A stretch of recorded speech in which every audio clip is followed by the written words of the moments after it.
YouTube, what the crap's going on? HeirofCarthage here. I know, HeirofCarthage accepting a replay from the hero of Rome. It's somewhat disgraceful. Nah, I'm just kidding. It's a good guy. Send me some replays here. He said these were some good High Elf replays, and someone had been telling me, we've seen enough Tomb Kings. Nah, you've never seen enough Tomb Kings. Anyway, so here you go. Here's High Elves. Got 4 spearmen up front. Looks like a line, 3 archers. His army's all spread out so that artillery won't be as effective, I'm assuming. And it's definitely going to hurt it. Hammer of Witches, cannon, both of those are anti-large. There's an Illyrian Reaver forward deployed, and 2 of them actually in the back. And then there's Dragon Princes deployed far flung, so his army very, very spread out here. And it looks like he's up against great swords, which they're going to struggle against, I don't know, it depends. I'd have to check them after the buff against White Lions. We'd need to check that one out. Cannons could be a good use here for the Empire, but with the Illyrian Reavers in hiding, the Empire hasn't moved anything to defend these cannons, nor do they have anything other than the net. So there's net and guns, and so it's kind of like a pike and shot army with the nets.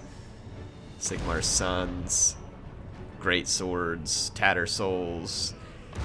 I mean, it's like the Empire's trying to challenge the High Elves with infantry, which I don't know if that's the approach I like. This is good.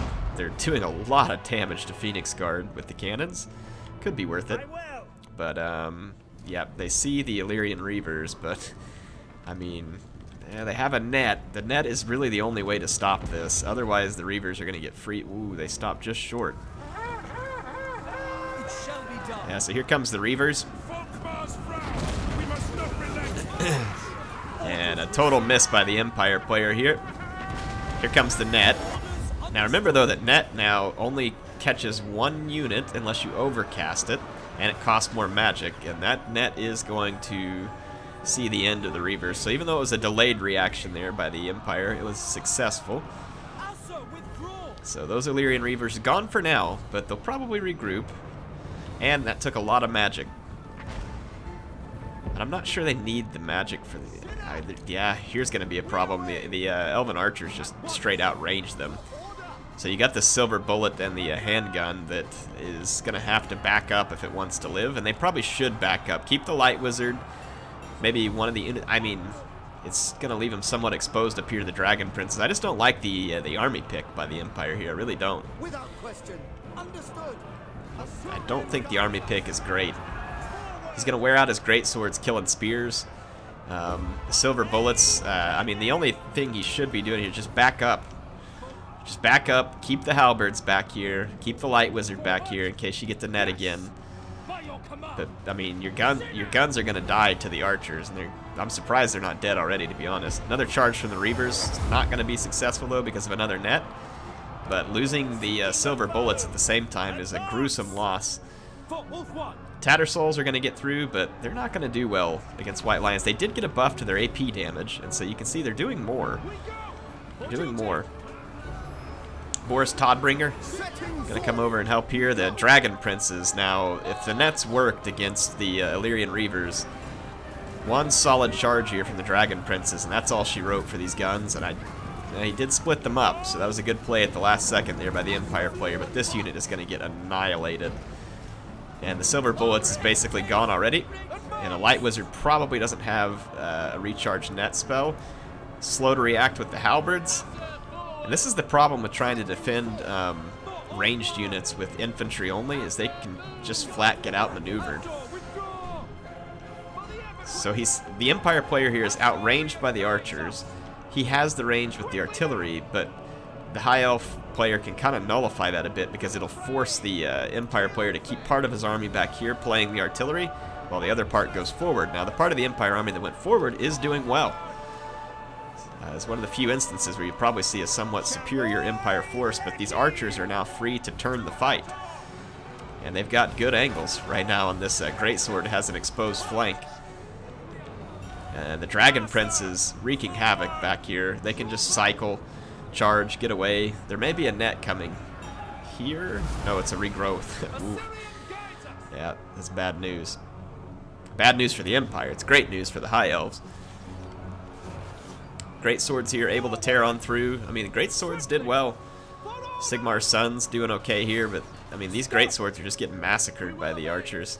Look at the angles coming in here from the flank. Great angle on the greatswords. Late to react with the greatsword here to help the Tattersouls or put pressure on this archer who has the angle. And then Teclis is completely unchallenged here. He's going to net down this halberd just to get his Dragon Prince away, I would assume. The Light Wizard's gone. Yeah, and these Dragon Princes are... look at this regrouped Reavers coming back. So the High Elf player able to deal with the units in the background. I mean, there was an infantry victory for the most part for the Empire, but now what? You're going to have to turn your back to all these archers. You can't catch them. Boris might be able to come here, but then that leaves Teclis free to do. But I don't know that Boris can catch Teclis. So, I mean, there's, again, some unfavorable situations. This Dragon Prince is headed over, and we've got Enfeebling Foe, which is going to weaken these great swords considerably. The archers will kind of serve as a bit of an anvil here, and the Dragon Prince is going to collapse in with their massive 80 charge bonus. Interesting pick taking Dragon Princes against Empire. If there would have been Demigryph Knights, could have been dangerous. Because Demigryph Knights are real good versus Dragon Princes. They are real good versus them. Teclis can do regrowth, which will help a lot. But yeah, Demigryph Knights, definitely good. Teclis is getting gunned down, actually, at the moment. He's a little bit too close to these handgunners for comfort. And the Empire Infantry causing a little damage back here into the archers now. This archer disrupted. Phoenix Guard tied down there. Most of the Empire Infantry is gone, but there's still a couple halberds back here, actually. And this cannon's still alive. I don't really see how the Empire pulls this off, though, because all of his infantry is going to be gone except for these halberds soon, and even the halberd could probably get cycle charged to an oblivion by these Dragon Princes. 98 kills there, 137 kills, 2 chevrons.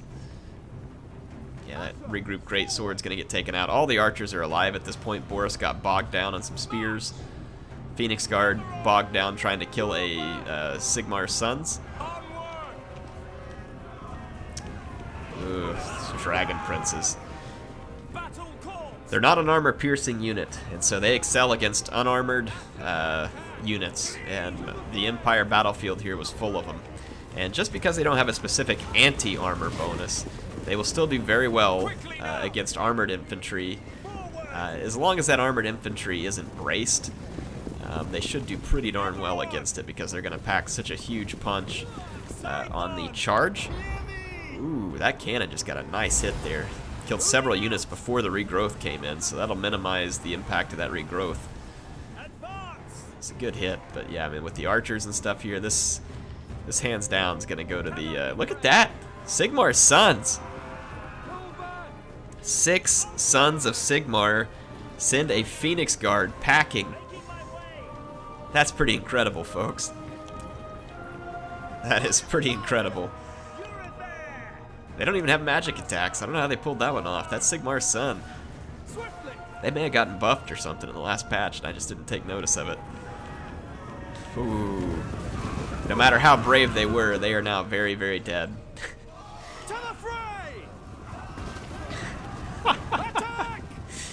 After such a valiant effort, too. It's like you defeat the Phoenix Guard, you think you're going to go home to see your family alive, but not so. Look, there's one left. One left with 30 hit points. Look at the Dragon Princes just ignored him. They're like, eh, whatever. And that Phoenix Guard's back. Look at this. For Sigmar! Yep. It was a valiant effort there, bro. Valiant effort. High Elves gonna walk away with this. And here's the cycle charging I was talking about. Unless the halberds are braced, and even if they are, they can take significant damage. So, nice victory for the High Elves there. A lot of mistakes, I think, from the Empire player in terms of picks. But he had a few good moments there, too. I mean, his infantry line definitely crushed the front of the High Elves, but I'm not sure that the High Elf infantry line was meant to do anything but hold, while his archers and his cavalry did the work. Teclis was a great support unit, using Enfeebling Foe, Regrowth. So just supporting his army where needed, making key engagements go a little bit better for him.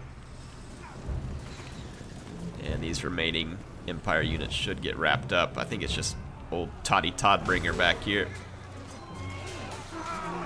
He's got his hands full with the Dragon Princes.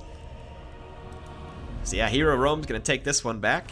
Yeah, good performance from the Dragon Princes for sure. They got a lot of important kills there. This White Lion actually performed pretty well too, but it didn't pick up a chevron, so it makes me curious. Did they fight the Tattersouls maybe? Maybe so. These guys got owned by the Great Swords, and I need to test that, kind of see how that matchup sets these days. I need to kind of figure out what White Lions trade well against, because I'd like to understand that a little bit better, so I'll have to go look into it. Look at that, that Great Sword cleaned house, so did this one. But of course there's a lot of spearmen on the battlefield, so you don't see a chevron on any of them, but this one right here picked up a chevron. Sigmar's sons already have the 9 chevrons, so we can't see exactly what they did. Anyway, that was fun. Let's watch the other battle that Hero of Rome sent us here. That one was Teklis versus Guns. This one's Tyrion on foot. He's going up against the Dawi. Holy mackerel. That is a very small, very elite infantry line. And the dwarves, wow. They are packing some anti-armor infantry themselves and some serious range contingent, which I would say would be pretty risky. But the High Elves cavalry is just Illyrian Reavers, but with no Slayers around, those Reavers are going to be more annoying than they should be. That is 3 Grudge Throwers. The High Elves deploy in the woods to begin with. Now they have artillery of their own. I don't know how the Grudge Throwers do against the artillery. They'll do very good against the Sword Masters, but that's only if the High Elf player exposes his artillery, or his Sword Masters to the artillery. 3 Illyrian Reavers that I can see. Oh, the Dwarf player's pretty unawares right now. In fact, totally unawares. Wow. I guess maybe he just didn't expect High Elves to have forward deployed units. Oh, no, the Bolt Throwers now open up at the same time, so it's going to be a double dose for the Dawi here. And the Grudge Thrower didn't take terrible damage because it's just an Illyrian Reaver. And those hammers are gonna... This Grudge Thrower is taking some damage now, but look at this tight grouping of dwarves. Never, ever, ever sit in a tight grouping with a Reaper Bolt Thrower or an Eagle Claw Bolt Thrower across from you. They will just shred infantry for days. They are extremely effective against groups of infantry like this. In fact, that's their key moment to shine. So the dwarves are just feeding kills to the Hero of Rome right now. The Grudge Throwers did survive. Reavers took some fairly minimal damage considering the disruption. The Dwarf player is absolutely absurd here. If he thinks he can stand and take this, he's going to get absolutely wrecked. I like this spread here too, spreading the Bolt Throwers out. By doing that, he doesn't present one target for the Dwarf player to focus down. So it's a good call.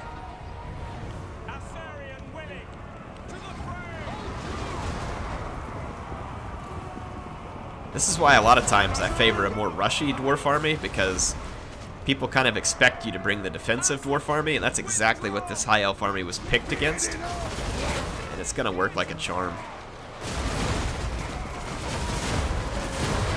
Yeah, this is not the place you want to be as Dawi. You got to think a little bit about these things as a Dawi. If you're going to go with the defensive one here, you know the Wood Elves can field artillery that has decent range and damage against armor.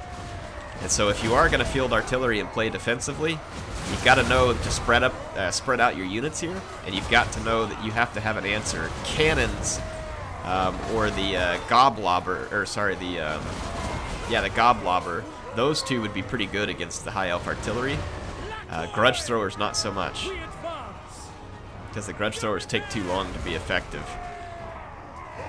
So if the Dwarf player really wanted to play defensively here, he kind of has the opportunity to, but it means his infantry has to come farther back, out of range of the Eagle Claws. So he's got to stay out of range of the Eagle Claws. Have no idea what the Dwarf player is doing. He's going to stand and shoot it out with the archers, which I guess he'll win, but he's in range of the Eagle Claws, so he may not win it. It certainly won't be worth it. Just incredible beating.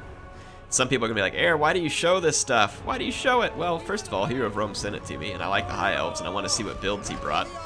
And I like his build here. It's an interesting one. He's got his anti-armor infantry ready to go, and he's basically trying to wear the dwarves down a little before he engages it, so he doesn't have to run straight through a hail of bullets or something to use it. So I like his army, so that's one reason why I show it.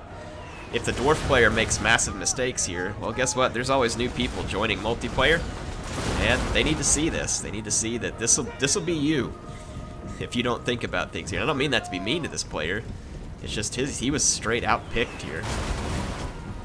The grudge throwers, I mean, they can definitely do a lot of damage against infantry and archers and stuff like that, but I mean, he wasn't able to use their range advantage here. He's backing his army up now, but he's still in range of the Eagle Claw bolt throwers.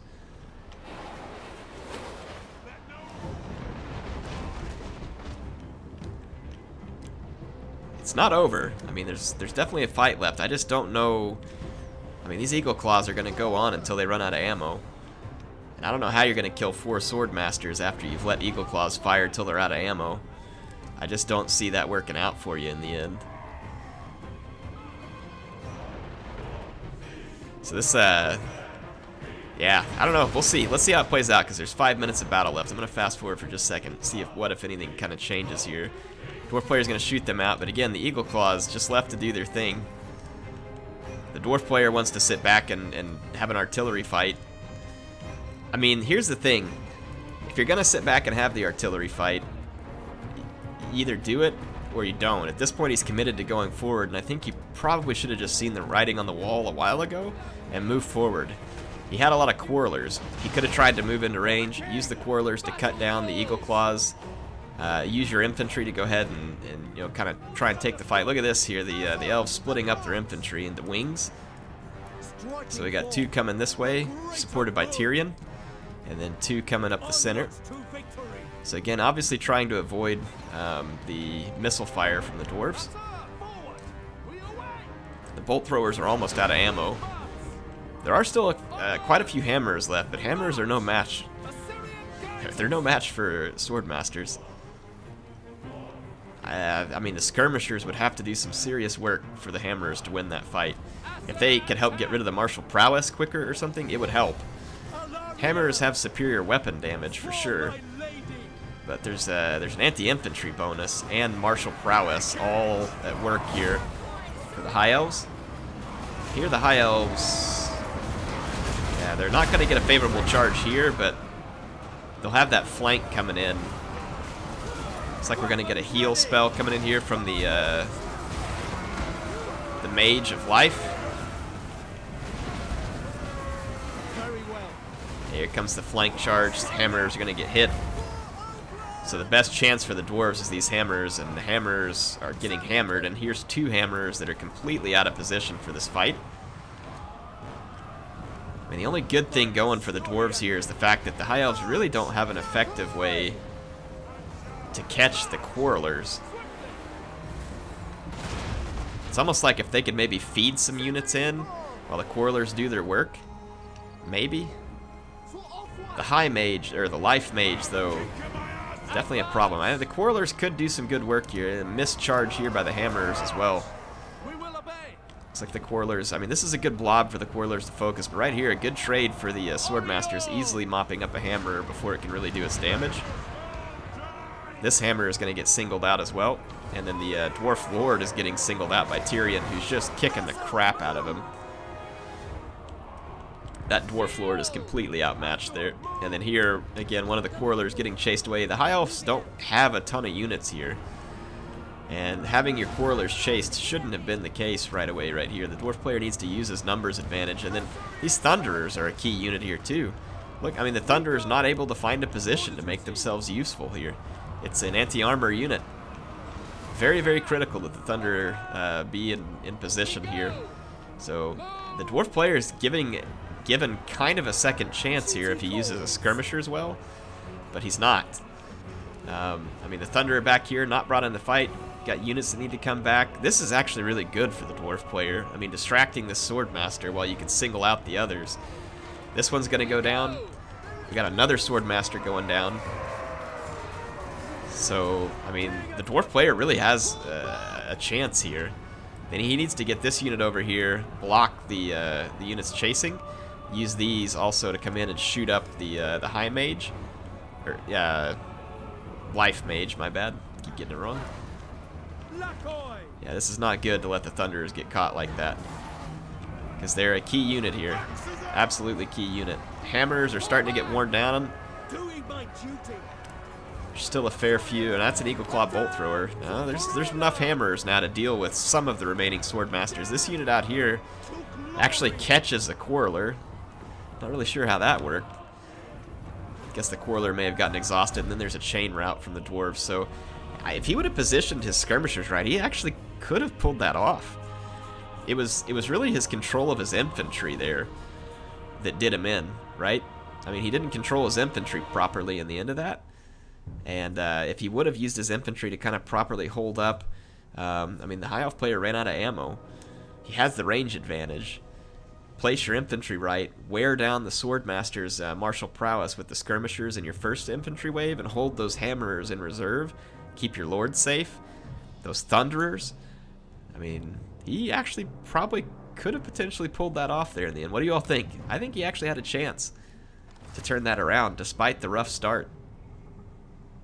The Bolt Throwers did a great job in this game, obviously, and then the Swordmasters mopped up well. I think if the Dwarf player would have chosen those last engagements a little bit better, I really do think he had a chance to turn that around. Another thing that could have been helpful to the Dwarf player here is, I mean, you think about all the money you spent on these Grudge Throwers.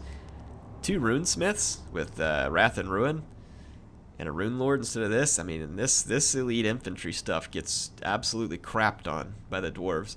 That's one of the things that the Dwarves has as kind of a trump card over this elite infantry stuff. I mean, you bring that Runesmith, and they can put a beating, or help put a beating on the enemy elite infantry, and all that heavy investment kind of gets undone. Not to mention the Runesmiths at the same time are buffing your troops and helping them fight better. So, I mean, just something else to consider there for Dwarf players. I mean, understand how those heroes play into the game for the Dwarves. The Thane it buffs attack of nearby units, and it can stop an enemy unit from getting away with the Tormentor Sword. The Runesmith is all about buffing your units for combat and debuffing the enemy, or damaging the enemy. So you kind of have to know how to use those. And then the Runesmiths, I believe, also buff the defense of nearby troops. And a Rune Lord, for instance, is kind of a tankier Lord too. So I mean, they can be a good way to go. So I mean, the Rune Lord double Runesmith is still a thing against this type of build, in my opinion. So anyway, you all give the Dwarf player some advice here. Tell them what you think. Thanks to Hero of Rome for sending those in. I am trying to play some battles of my own, but I've been sick. I haven't been playing a lot, and I'm just trying to get back in the swing of things. I have played a few battles, but the ones I've played so far haven't really been. I mean, these ones were definitely better than the ones I played. I've lost a few, won a few. The ones I won weren't all that interesting. The ones I lost weren't all that interesting. So I just didn't have anything ready to show you all from my end. But I'll keep working on it. Hope you all enjoyed this. HeirofCarthage signing out for now. I will be back with more videos soon. See you then.